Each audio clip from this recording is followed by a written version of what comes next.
என்ன பார்க்க போறோம்னா ஸ்ட்ரெஸ்ஸும் டயபெட்டிஸும் எப்படி ரிலேட் ஆயிருக்குன்னு பார்க்க போறோம். ஸ்ட்ரெஸ் வந்தா கண்டிப்பா சுகர் வருமா, இல்ல டயபெட்டிஸ் இருக்கிறதுனால ஸ்ட்ரெஸ் வருமா அப்படின்னு பாத்தீங்கன்னா ரெண்டுமே இன்டர் ரிலேட்டட்.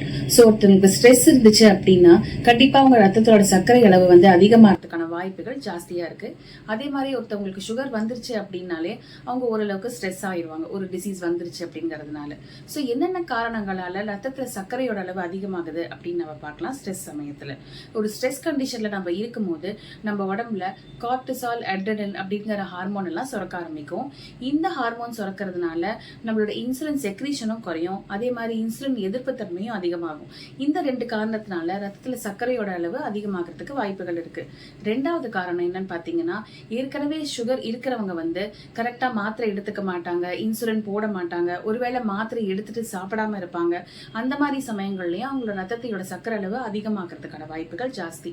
சோ இப்ப நம்ம என்ன பண்ணலாம், இந்த ஸ்ட்ரெஸ் இருக்கு அப்படின்னாக்க அவங்களுக்கு வெயிட் கெயினும் அதிகமாகும். அது ஏன் அதிகமாகுதுன்னா இன்சுலின் எதிர்ப்பு தன்மை இருக்கிறதுனால வெயிட் அதிகமாகிறதுக்கான வாய்ப்புகளும் ஜாஸ்தி. ஒரு சில ஸ்ட்ரெஸ்க்கான மெடிகேஷன்ஸுமே உங்களுக்கு வெயிட் கெயின் கொடுக்கும், திரும்ப இன்சுலின் ரெசிஸ்டன்ஸ் வரும், ரத்தத்துல சர்க்கரையோட அளவு அதிகரிக்கும்.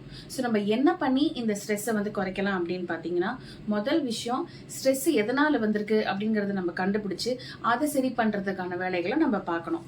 ரெண்டாவது விஷயம் யோகா. நல்ல உங்களுக்கு தெரிஞ்ச ஒரு சின்ன யோகா, ஒரு பிராணாயாமா ஏதாவது பண்ணும் போதும் நல்ல ரிசல்ட்ஸ் கிடைக்கும். மூணாவது விஷயம் மைண்ட்ஃபுல் மெடிடேஷன். ஒரு மெடிடேஷன் ஒரு 10 நிமிஷம் பண்றதுனாலயோ இல்ல வஜ்ராசனா, சிசுஷாசனா இந்த மாதிரி ஆசனங்கள் பண்றதுனாலயும் உங்களுக்கு நல்ல ரிலீஃப் கிடைக்கும். எக்ஸசைஸும் முடியும் போது பண்ணுங்க. இதை விட ரொம்ப முக்கியம் தூக்கம். தூக்கம் ஒரு முக்கியமான விஷயம் ஸ்ட்ரெஸ் ஹேண்டில் பண்றதுக்கு. ஒரு 6 to 8 மணி நேரமாவது நம்ம தூங்கணும். 6 மணி நேரத்துக்கு கம்மியும் தூங்கக்கூடாது, 9 மணி நேரத்துக்கு மேலேயும் தூங்கக்கூடாது. அட்லீஸ்ட் ஒரு 6 to 8 hours தூங்குறதுனால நம்மளுக்கு ஒரு நல்ல ரிலீஃப் கிடைக்கும். இன்னொரு முக்கியமான விஷயம் என்னன்னு பாத்தீங்கன்னா கனெக்ட். நம்ம சுத்தி இருக்கவங்களோட நம்ம டைம் ஸ்பெண்ட் பண்ணணும். அது உங்க உறவினர்களா இருக்கலாம், இல்ல நண்பர்களா இருக்கலாம், இல்ல நீங்க ஏதாவது ஒரு சோசியல் மீடியால அப்படி நீங்க டைம் ஸ்பெண்ட் பண்ணும்போது ஆட்டோமேட்டிக்கா அந்த ஸ்ட்ரெஸ்ஃபுல் கண்டிஷன்ல இருந்து நம்ம வெளியே வரலாம். ஸ்ட்ரெஸ்ங்கிறது கவலைகள் இருக்கிறதுனால மட்டும் வரது கிடையாது. நார்மலா ஒரு ரொட்டீன் இண்டிவிஜுவலுக்கு ஒரு திங்கக்கிழமை காத்தால பார்த்தா ரொம்ப ஸ்ட்ரெஸ்ஃபுல்லா இருக்கும். ஸோ அந்த மாதிரி கண்டிஷன்லயுமே ஸ்ட்ரெஸ் தான்.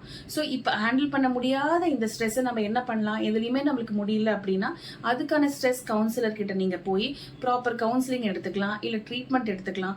அந்த மாதிரி எடுக்கும்போது உங்க ஸ்ட்ரெஸ் குறையும், ரத்தத்துல சர்க்கரையோட அளவும் அதிகமா இருக்கும். ஸ்ட்ரெஸ் ஃப்ரீயா இருங்க, ஹெல்த்தியா இருங்க.